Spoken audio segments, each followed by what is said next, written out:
les amis, bienvenue à vous dans le ministère La Vie en Christ. Aujourd'hui, nous parlerons des aspects les plus essentiels de la prière. Les aspects les plus essentiels de la prière. Du point de vue général, cette partie de la prière est négligée par plusieurs, mais si l'on se réfère aux Écritures, nous comprendrions mieux. Ainsi, nous voulons vous rappeler de nous soutenir en vous abonnant si vous ne l'aviez pas encore fait. Aimez, commentez et partagez la vidéo avec d'autres personnes. Regardez surtout la vidéo jusqu'à la fin. Merci d'avoir compris et que le Seigneur vous comble de sa grâce. Amen. Pour une prière efficace digne de ce nom, voici 5 aspects à ne pas négliger. Aspect numéro 1, se référer à sa source. Père. D'après Matthieu 6, le verset 9, nous retrouvons notre Père.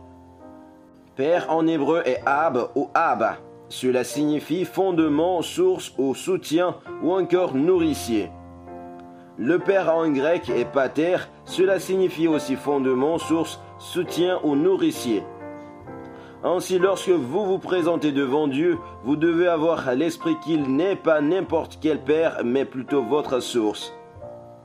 Parce que c'est ainsi que Jésus est l'auteur de notre salut. Aspect numéro 2, se référer au facilitateur de sa prière, le Saint-Esprit. D'après Jean 14, le verset 16, le Saint-Esprit est Parakletos, ce qui en grec signifie un avocat, un intercesseur, un consolateur, un aide ou un facilitateur. Certainement, c'est le Saint-Esprit qui vit en vous qui facilitera les désirs de votre cœur envers le Père, car il sait tout de vous, même des choses que vous pensez que personne ne sait. Même si vous ne pouvez pas exprimer un mot lorsque vous vous présentez devant Dieu, le Saint-Esprit exprimera votre désir de cœur au Père dans votre attitude de prière. Parce qu'il est Dieu et il sait tout de nous. Il n'y a rien qui lui soit caché. Nous devons toujours rechercher la justice de Dieu afin de garder toujours efficacement l'œuvre du Saint-Esprit dans notre vie de chaque jour. C'est pour cette raison que la prière est plus que simplement communiquer ou parler à Dieu. Le troisième aspect, c'est prier pour la cause du nom de Dieu. Et nous trouvons ce groupe de mots dans Psaume 23, le verset 3, qui dit « pour la cause de son nom ». Tout au long de la Bible, cette déclaration est répétée non pour le divertissement, mais pour notre compréhension et son application. La langue hébraïque utilise 2 mots pour cela comme « sheman » et cela signifie « à cause de mon autorité » ou de qui je suis et dans mon but afin de gagner la gloire. L'une des raisons pour lesquelles nos prières ne sont pas exaucées est que nous prions Dieu de faire les choses pour nous et seulement pour nous.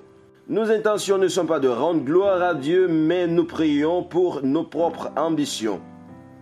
Il est très dangereux d'avoir ce genre d'esprit quand on décide de s'approprier la gloire de Dieu. Nous devons toujours prier pour la cause de Dieu.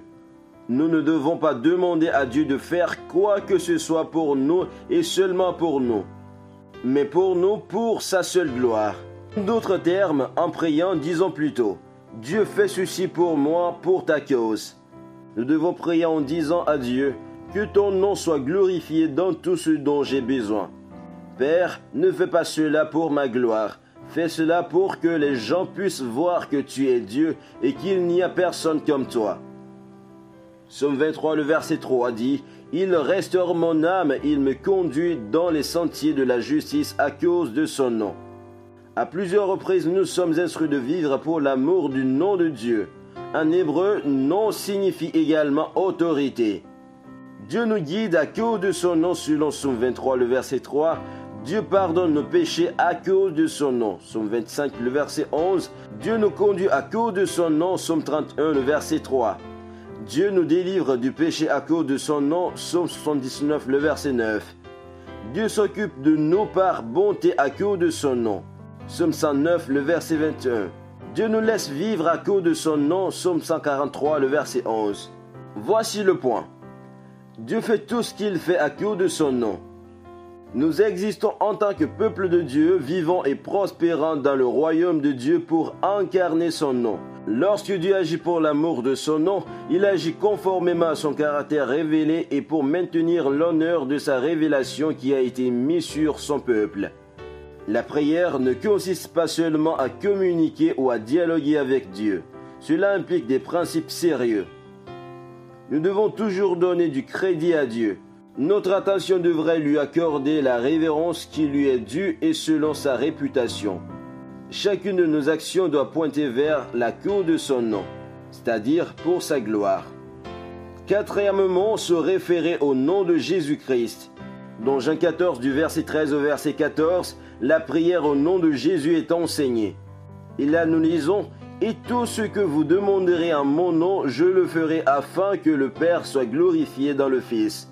Si vous demandez quelque chose en mon nom, je le ferai. » Certains appliquent mal ce verset pensant que dire au nom de Jésus à la fin d'une prière oblige Dieu à dire oui.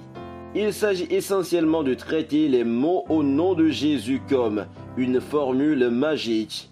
C'est absolument non biblique. Prier au nom de Jésus signifie prier avec ou dans son autorité.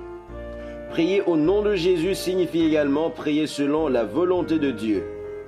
Nous avons près de lui cette assurance que si nous demandons quelque chose selon sa volonté, il nous écoute.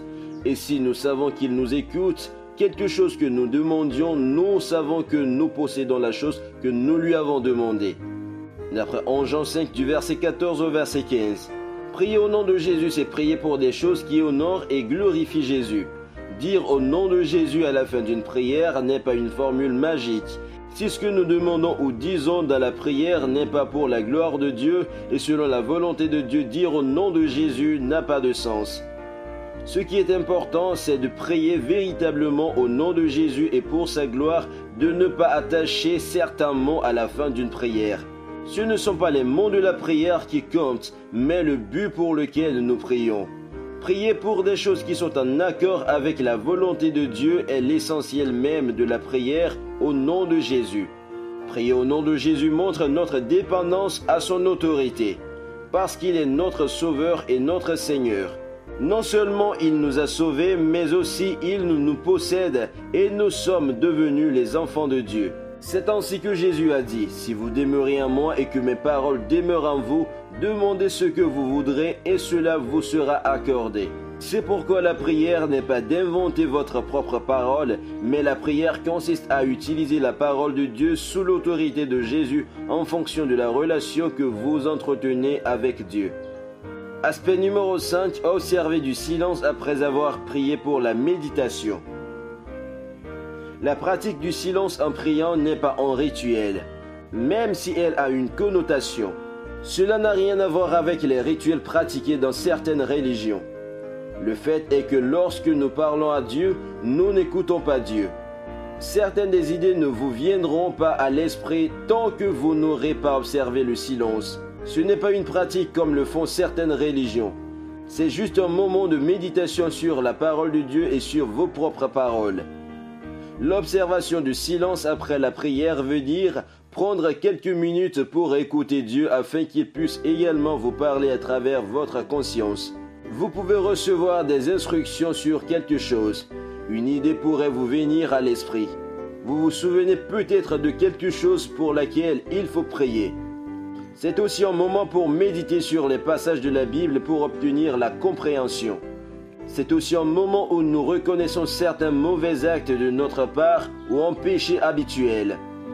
Cela nous aide à être plus sensibles au Saint-Esprit puisqu'il est notre avocat, intercesseur, consolateur, aide et facilitateur. Les moments de prière sont efficaces pour recevoir quelque chose de lui. La plupart d'entre nous sont tellement préséculaires que nous respirons de telle sorte qu'après avoir prié, ils n'attendent même pas que Dieu communique à leur esprit ou à leur conscience. Tout ceci montre notre dépendance à Dieu, peu importe les circonstances. Chercher à écouter Dieu après avoir prié est essentiel et bénéfique. Les aînés de la foi biblique ont fait cette pratique et ont vécu efficacement dans la foi. Par cette pratique, Dieu a exaucé leurs prières. Alors pourquoi ne pas suivre leurs pas afin de jouir de notre relation avec Dieu? Que Dieu vous bénisse d'avoir regardé la vidéo jusqu'à la fin. On se retrouve le mercredi prochain pour la suite. Ainsi, nous vous prions d'aimer, de commenter, de partager la vidéo avec d'autres personnes afin de les édifier.